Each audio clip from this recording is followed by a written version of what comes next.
This is Distance from Center. I'm Horton, that is. I'm still Trent, after all this time. Still Trent. Hey, so 2023 season has sort of gotten started. We've had Moomba, we've had Swiss Pro Trick, but the real, the slalom, the meat of the event is just about to kick off. Yeah, exactly. Double events this weekend, which is, when you look at where things were 6-7 years ago, and now there's double events. There's King of Darkness, which is jump and slalom. Finals are Saturday evening, Sunday morning. These guys and girls go straight, 50 minutes down the road, and they do Swiss Pro. So we're in the thick of things now. Yeah, awesome. But hey, I want to look back at Moomba a little bit, and part of it was a great event, by the way. If you didn't watch it, go back and see it. But really, it was the usual suspects. Whitney ran the table in women's slalom. Erica, trick, 10,000 points both rounds, won women's tricks. Jacinta, shocking. Jacinta won jump. Nobody saw that coming. Dodd won jump. Men's trick, a little bit interesting, actually. For sure. Dorian, who's 27 years old, tricked 10.340 and 11.610, which is solid Dorian tricking. But second and third place is a 15-year-old from Chile, Mateus Gonzalez, and a 17-year-old Martin Labra from Chile. Both of them having, there's 3 scores over 11 and 1 score of almost 11 between the 2 rounds. So suddenly we've got these 2 teenagers absolutely raising their profile up in men's tricks, and that's kind of the spark of where I'm going this morning. Yeah. Now that was just a quick aside. Dorian even made the comment. He said he felt like he was on the Junior Worlds podium. He was. And then men's slalom, Nate ran the table. Probably the only interesting thing I thought about men's slalom was Fred tried to miss the finals. He had a terrible second round and then came back in the finals. And it seemed to me his 39 in the finals was completely inspired. Yeah. Nate came back and beat him by half a ball. So again, with the name pros, is kind of ho-hum. I mean, I hate to say that. Well, I get what you're saying. You're saying the table wasn't, it wasn't shaking up a whole bunch. Correct. But, there's just something about excellence that I can watch all day long, too. You know what I mean? Yeah. The same comment was made about, man, we're tired of seeing Regina win and win and win and win, before that, there was a couple year span. But again, it's like when someone is that good at their craft, I mean, I can watch it all day. But I think what, aside what you already pointed out about the trick podium being as interesting as it was, it as it relates to slalom, both men and women, it's insane how good people can look on the Yara when the conditions kind of all come together. That brief period when the tide is no longer going out, nor is nor coming in. The level of skiing there is insane. So to what you're saying, I completely agree. But it's much more fun when it's Whitney and Regina going head to head. Beating each other, for sure. and as opposed to Regina crushing the field by 4 buoys. Yeah, it's like Regina's the GOAT. But darn it, I want to see somebody beating on her. And by the way, Whitney is on fire. No, and that's another show. And that's where women's slalom is right now, right? It is Regina Whitney, which plus then you throw in Jamie and Manon in the last couple of years when she's been around. So you're right. But I think the same can be said for the men's side too. It's not while Nate is very hard to beat. If you look at the bulk of the narrative last year was about Nate not losing when he's there, and then just what the extra step that Will and Freddie both took towards but one extra step higher in running their 41s and getting all the way down. And anyway, 100%. So looking back, actually, speaking of the men's slalom, is I look down the field and I see 5th place Lewis Cornell and 9th place Nicholas Nelson, and it's like, well, you know, 5th and 9th, how exciting is that? Well, you roll back to Junior Moomba, which is a couple days first, and these two kids, 18 years old, both got mid 39 again on the yard. Yep. So they're, you know, neither of them are in the top 30 in the world, but I just want to say to the world today, these are two kids that I'm watching for. I think you're going to move up, and in a few years' time, they're going to be nipping at that top 15 or higher group. That's my prediction.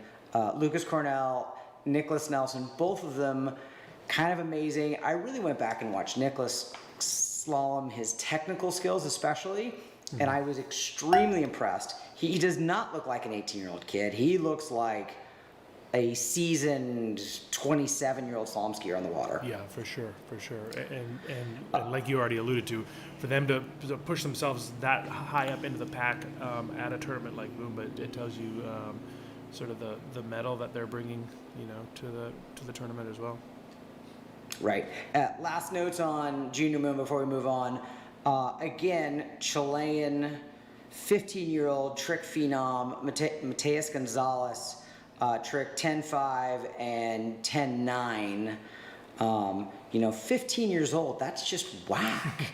And then 17-year-old Martin Labra, somebody else that I think we're going to be seeing a lot of in the future, jumped 177. I mean, that's not ginormous, but he's 17 years old. It's pretty freaking amazing. Yeah, especially for a 12,000 point tricker.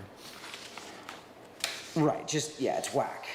All right, so that's Moomba, and then we come to Swiss Pro Trick, and I think the key point is first round.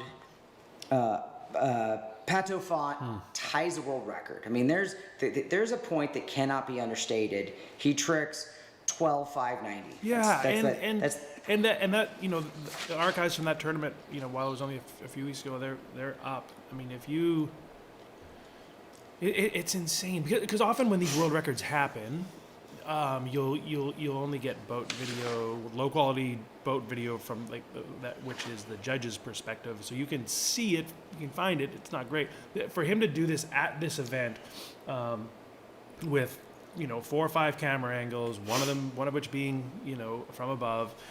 Go back and look at this. I mean, it and, you know, and in keeping with his reaction after he found out the score, he just casually tied the world record. Like it was it's insane that he was able to do it at a pro event, and it's, you know, again, that it's been recorded in such a manner that we can all watch it. Right. So we come to round 2, and I'm going to say that I went down a complete rabbit hole on this once I saw what happened.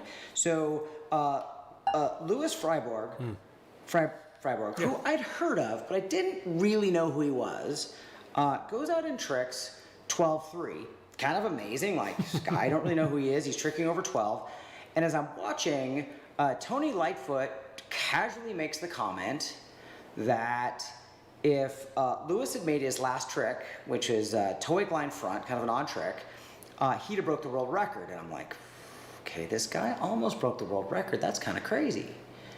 And then, to be clear, I was down in Florida last week, and I'm talking to Joel Poland, who's either number 1 or number 2 overall skier in the world, depending on who you ask. Depending on the day. And depending on the day. And Joel says to me, hey, you know, Lewis actually did extra tricks in that run by accident. In the middle of his toe pass, he's got a toe 5 front, which is usually followed, or supposed to be followed, by a toe go. But he missed the handle, did toe out, toe in, and then continued with his run. So he picked up an extra, I have this here, so he picked up an extra. Okay, so the point is he does these extra tricks, and I thought, well, that's interesting. And if you go back and you watch the video, and I'll actually put the link in the show notes. I don't usually do much show notes, but I'll put the link in here. You can see him reach for the handle, miss it, do toe out, toe in, and then continue to do his run, fall on toe line front. If he had... And the thing that, just interject, the thing to keep in mind if you're not that schooled in tricks is that speaks to how fast he was going. That not only did he put 2 more extra tricks in, that he also had time to on the fly, reactionary, put those 2 compensatory tricks in to get himself back into the run he was intending on. Exactly. So nearly wins it. And to your point, something else Joel said. Again, Joel is, world overall champion, master jump champion, Swiss Pro trick champion, knows his stuff. He says to me that Lewis might be the fastest toe tricker in the world, might be the fastest trick over trick in the world. Yeah. So he didn't break the world record. He tricked 12.3 and then didn't do as well in the finals. But I'm thinking, who is this guy? We need to know more about this guy. So I do a little bit of luck, and I look him up, and he's 3rd in the world in overall. Mm-hmm. He's ranked 9th in the world in jump, got an average score of 222. His slalom is only mid 39. He's 79th in the world and 3rd in the world in tricks. So, as we're all guilty of talking about Dorian and Joel. Lewis needs a lot of attention. So he's 22 years old. So he's up and coming, one of the best skiers in the world. And then I discover, this is the crazy rabbit hole, he's got a younger brother, Paul, spelled P-O-L, but my French friend tells me it's pronounced, or it's spelled P-O-L, pronounced Paul, who runs mid-38, tricks 10.5, and jumps like 210, and then a 16-year-old brother whose slalom again is not spectacular, he's like, mid-35, tricks over 9 and jumps 160. So we've got a 16-year-old, a 20-year-old, and a 22-year-old from the same family who are spectacular. What I want to say is the world of water skiing needs to look at these kids. So I think you're talking about the 2025 World Championships. Watch out for the French team, are you? Yes. The French team, and these 3 guys are maybe who we're all going to be talking about in 4, 5, 6 years as the best overall skiers in the world. It's super impressive. This was a kind of a crazy discovery I didn't see coming. Yeah, insane. Yeah, you're right in how with how much excitement there was surrounding men's overall in 21. And all the lead up to that World Championships, and for very good reason, we've been very Joel and Dorian centric, if you will, because what they're accomplishing is insane. But it looks like, Lewis was quietly jumping 225 and tricking almost a world record, quietly inching his way up. So I guess, if he's mid 39. That doesn't take him out of, contention for the World Championships that are coming up this year. Is Dorian running 39? Yeah. Okay. Yeah, he's fairly if you're gonna go, okay, Dorian is a consistent 1 to 2 at 41 at the moment, but I know he's got a lot more left in him. And Joel is a consistent 2 or 3 with a lot more left in him as well. So. Is Lewis going to be running 39 by fall? Like you would hate to guess not, given how much he's improved in the last year. You look at men's jump and you look at Freddie, and he's late 40s, almost 50, and Ryan is like early 40s. Is that right, Trent? He wouldn't quite be 40 but then, yet. And then obviously Joel is right there, and there's a couple guys there. But, this young group is coming, and then men's slalom, it's the same deal. I think we're seeing a resurgence of this group that's going to come in and really challenge and mix things up. That's my point. For sure. And what this entire season is going to be is jockeying for the worlds in early Travers. fall. Every event. Yeah, again, it's back to Jack Travers, where it was in 21, and where it was the most successful in terms of performance. It was the most successful World Championships ever, and all season it's going to be like a like a prelude to that tournament. It's going to be seeing where everyone stacks up. It's going to be an exciting year in that regard. So, in closing, tell me how do the skiers really change their approach to the year on a World's year? Are they more cautious on injury perspective or their training schedule? Well, you can't really be cautious, but they certainly